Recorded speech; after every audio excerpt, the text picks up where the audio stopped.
Hello, friends. Tattooed Biker here with you. Welcome back to Weird Wednesdays. And tonight we investigate the captivating life and enduring legacy of Robert Johnson, the legendary blues musician whose powerful and perhaps otherworldly talent has left an indelible mark on the world of music. Come join me, and we'll journey through the life of a man who, according to folklore, made a fateful and fabled pact with the devil himself. So now, just kick back and enjoy the ride.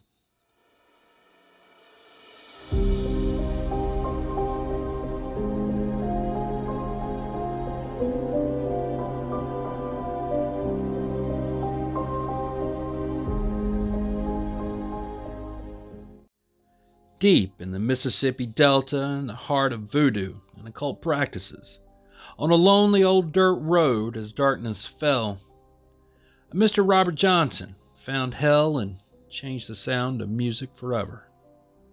The term crossroads literally describes the spot where two paths of two different roads intersect. Crossroads are associated with cultural superstitions and magical influences. All sorts of supernatural forces, including fairies, witches, trolls, ghosts, and demons, allegedly manifest at the less traveled crossroads to conduct various covert and otherworldly activities. Haunted crossroads have long been suspected for the strange disappearance of travelers. Ghostly riders, dark apparitions, and ominous creatures have all been seen at lonely crossroads just after sunset. Legends from the deep south say that crossroads are places where deals with the devil can be made, or where contests can be performed to obtain the rights to a particular soul. One old legend tells that the lost souls of suicide victims remain trapped at the crossroads until they are forgiven and set free. On the night of All Hallows Eve, Halloween, October 31st, the souls of the dead will appear and can be conjured at the crossroads. Once the spirit of the crossroads has been called, it must answer 3 questions correctly. The most famous crossroads legend that I know comes from the deep south delta town of Greenwood, Mississippi. By the early 1900s, slavery had been abolished for several decades, but life in the delta for the former slave families was often just as oppressive as it had been generations earlier. The former slaves were free men and women, but most of them who had not moved north by the turn of the century still worked on southern plantations as sharecroppers. They worked the cotton fields from sunrise to sunset, enduring backbreaking labor in the sweltering heat with almost no money to show for their efforts. During this time, these hard-working people searched for ways to escape the cruel and agonizing existence of the Delta. Church hymns, poetry, and work songs developed into a musical escape to pass the time. No one knew it at the time, but the Mississippi Delta was about to give birth to a form of music that would revolutionize the world: rhythm and blues. Local bars began to spring up on the outskirts of communities, called juke joints. Juke joints were places where field workers could go on the weekends to drink whiskey, socialize, and listen to the blues. The juke joints were both very popular and controversial. The local churches considered them to be dens of iniquity and believed that anyone who visited those places would eventually lose their soul to the devil. Robert Johnson was born in 1911 into a sharecropping family in the South. His father committed suicide when Robert was very young, and his mother remarried a man who physically abused the family. Robert ran away at age 16 and made his first trip to a juke joint, where he fell in love with the blues music. Robert got an old guitar and became a musician. There was just one problem. Robert couldn't play very well. He tried learning for several years, but couldn't master even the most basic blues songs. He was so bad that the master blues players of the time would call Robert up on stage and play as a joke. He would play badly, and the audience would laugh and crack jokes. Eventually, Robert fell in love and got married. He gave up the blues and settled down to become something he had always hated, a sharecropper. Robert's wife became pregnant, and he settled into life as a farmer. He loved his wife and was looking forward to having a child. Robert had moved on, putting his guitar playing days behind him, but fate had other plans for Robert Johnson. Robert's wife had trouble giving birth, and both she and the baby died in labor. Robert was so destroyed by this that he left the farm with his only guitar and disappeared from the world. Then, on one hot summer's day, some 9 months later, as suddenly as he had vanished, Robert Johnson strolled back into town and changed the history of music. The audience at the local juke joint was ready to hear Robert's comic guitar playing performance, but instead he walked onto the stage with his guitar and blew the audience away. No one in the crowd could believe what they were hearing. Robert's guitar playing had not just improved, he was now the most phenomenal guitar player that anyone, including the masters like Charlie Patton and Sonny House, had ever heard. The musicians who had once laughed at Robert were now embarrassed to play alongside him. People began traveling from all over the Deep South to hear him play. He packed the juke joints every night, and Robert's popularity spread quickly. But there was also a strange rumor spreading that Robert had done the unspeakable by making a deal with the devil. Nobody who had heard Robert play the guitar before his musical transformation could believe that he could learn how to master the guitar in only 9 months without supernatural help. The rumor was that a desperate Robert Johnson, distraught over the death of his beloved wife and child, gave up on all hope and turned his back on God. He left his farm and traveled to a secret crossroad with only his guitar. Exactly at midnight, a man dressed in black, carrying a guitar, appeared from the shadows and made Robert a deal, Robert's soul, to be able to play the blues. Robert, by legend says, agreed, and they switched guitars. Robert knew all about the rumor, but he never denied it. In fact, Robert was playing songs that he had written during his absence, like Crossroad Blues and Hellhound on My Trail, which seemed to validate the rumor.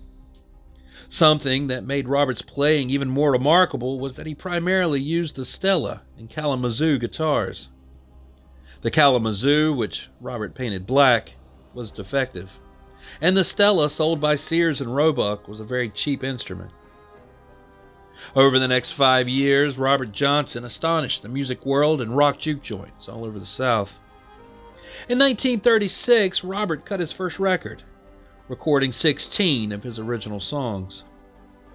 13 months later, he recorded 13 more, and those 29 songs are considered to be some of the most important and influential blues songs ever recorded. Robert Johnson became the first African American to have his music played in mainstream jukeboxes all over the U.S. Everyone was listening to the music of Robert Johnson. In the summer of 1938, Robert returned to Greenwood, Mississippi. The times were tough. The Great Depression had destroyed the farmers, and the summer heat was suffocating. The town needed a boost, and by this time, Robert Johnson was a walking legend. Everyone knew the rumor about him making a deal with the devil. The community churches warned families to keep their wives and daughters away from Robert, who seemed to have a way of getting any woman he wanted. Robert stood on a street corner and started to play his guitar. After only 10 minutes of playing, the streets were filled with people for as far as the eyes could see. He was offered a job playing at a local juke joint. After playing for several weeks, Robert started seeing a woman who just happened to be his boss's wife.